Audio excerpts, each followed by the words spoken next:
Oke, baik. Bismillahirrahmanirrahim. Assalamualaikum warahmatullahi wabarakatuh. Jadi kita akan melanjutkan pembahasan soal kita mengenai hukum Newton. Dan sekarang kita masih membahas soal di LKPD 3, begitu ya. Jadi di sini kita ada soal di mana sebuah balok bermassa M itu ditarik di atas permukaan menggunakan tali dengan sudut tarikan terhadap permukaan sebesar theta ya. Jika gaya tegang tali sebesar T serta koefisien gesek kinetik antara balok dan permukaan adalah mu, percepatan baloknya adalah oke. Untuk soal seperti ini seperti biasa enaknya adalah kita menguraikan dulu gaya-gaya yang bekerja pada benda tersebut. Ya. Jadi saya sudah gambarkan ini sistemnya, sistem pada soal ini ya digambarkan seperti ini. Nah, ini tentu karena benda itu punya massa berarti dia punya kayak berat sebesar W. Sebesar W begitu ya. Nah, lalu di sini juga ada koefisien gesek kinetik, berarti ada yang namanya G gesek, F gesek. Yang pastinya berlawanan arah dengan arah gerak benda. Ini kan arah gerak benda ke kanan ya. Cenderung ke kanan sehingga F geseknya ke kiri. Nah, ini W ya, ini W. Dan tentunya karena dia berkontakan dengan permukaan, maka di situ ada gaya normal yaitu N. Nah, T ini kan dia arahnya agak mencong ke kanan begitu ya. Agak serong ke kanan.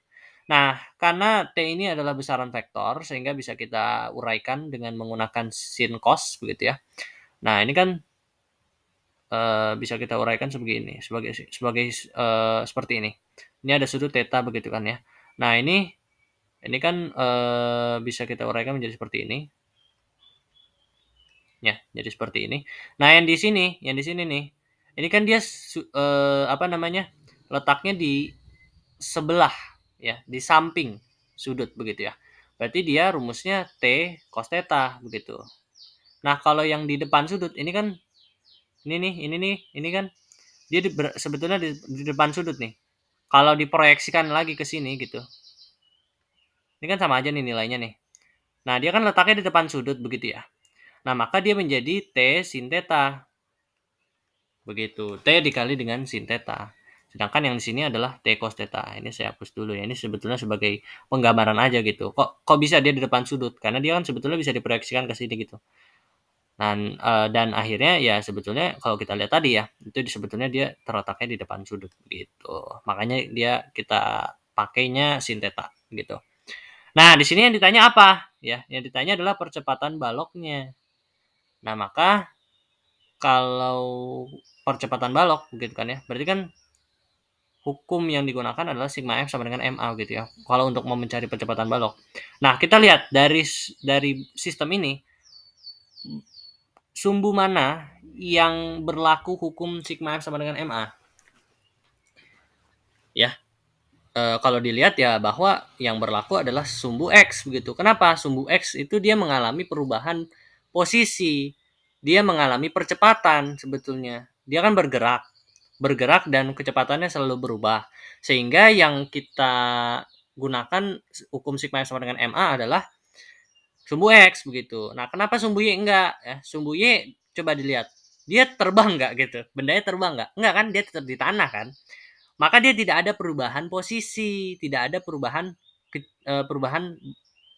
posisi ya, posisi begitu. Sehingga eh hukum yang berlaku adalah sigma F sama dengan 0 gitu. Karena dia posisinya tetap di situ aja. Kan kalau sumbu Y mainnya di ketinggian, dia ketinggiannya berubah nggak? Enggak kan, tetap di situ aja. Tetap di tanah-tanah juga kan. Yang berubah apa? Posisi dia di tanahnya, di sumbu X-nya. Nah, sehingga yang berlaku sigma F sama dengan MA adalah sumbu X gitu. Maka kita tinjau sumbu X-nya ya. Tinjau sumbu X gitu. Sigma Fx sama dengan tadi ya, MA.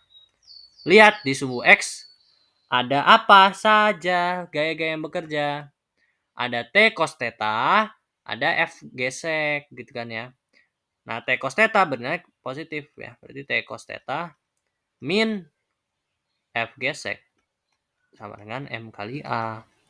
Udah selesai belum? Belum. Kita harus uraikan sampai ke akar-akarnya ya. Jangan kayak gini doang. Ya. Harus diuraikan sampai ke akar-akarnya. Begitu. Nah, ini kan T cos theta, biarkanlah T cos theta. Nah, F gesek bisa kita uraikan begitu. F geseknya bisa kita uraikan menjadi mu dikali dengan N sama dengan MA. Nah, N-nya ini yang menjadi masalah. Kita harus uraikan juga nih N-nya ya. Nah, yang menjadi masalah adalah N-nya itu harus dilihat nih bahwa bukan hanya W doang yang bekerja, tapi ada T sin theta. Nah, jadi kita tidak bisa langsung menyimpulkan bahwa N itu sama dengan W. Enggak. Ini memang mungkin kalau nggak teliti nih bisa salah, bisa kebobolan begitu. Nah, makanya kita harus melihat nih di sumbu Y ada gaya apanya yang bekerja. Ada T sin theta dengan W begitu. Nah, untuk mencari nilai N-nya kita bisa tinjau sumbu Y. Tinjau sumbu Y gitu. Nah, sumbu Y yang berlaku adalah sigma F sama dengan 0. Nah, gaya yang bekerja adalah N, T sin theta, dan W. N dan T sin theta itu ke atas. Berarti positif. N plus T sin theta itu dikurangi dengan W gitu. Karena W itu dia doang yang sendiri yang ke bawah tuh. Sama dengan 0. Nah, berarti yang mau kita cari kan adalah nilai N. Begitu ya. Berarti N itu sama dengan W dikurang dengan T sin theta. Gitu ya. Berarti nilai N-nya adalah segini nih. Nah, berarti di sini bisa kita uraikan T cos theta min mu dikali N-nya itu W dikurang T sin theta. Ini dikurung biar maksudnya jelas bahwa ini adalah nilai dari N sebetulnya. Nah, T cos theta min mu dikali dengan W-nya ini bisa kita uraikan lagi kan ya. Jadi M kali G min T sin theta sama dengan M dikali A, gitu kan ya. Nah, yang ditanya adalah percepatan balok. Berarti A itu sama dengan M-nya pindahin ke sini. Jadi ini dibagi kan ya. Jadi T cos theta min mu dikali dengan Mg min T sin theta per M gitu. Nah, maka percepatan baloknya adalah segini nih. T cos theta min mu dikali Mg min T sin theta dibagi dengan M gitu ya. Dan memang ini tidak ada di opsi ya. Jadi memang nggak ada jawabannya di opsi ya. Mungkin kesalahan dari pembuat soal begitu ya. Nah, berarti nilai A ini segini ya. Ya, jadi mengerti ya kenapa bisa A-nya tuh segini. Ternyata prosesnya panjang nih. Lumayan panjang, tapi sebetulnya kan mudah begitu kan ya. Kita tinggal menguraikan gaya-gaya yang bekerja. Itu yang perlu dipelajari tuh. Bahwa kalau untuk mau menguasai hukum Newton itu harus bisa menguraikan gaya-gaya yang bekerja pada sistem. Nah, sisanya bukan easy peasy juga sih. Sisanya insya Allah bisa begitu. Ya, jadi sekian pembahasan soal dari saya. Terima kasih. Assalamualaikum warahmatullahi wabarakatuh.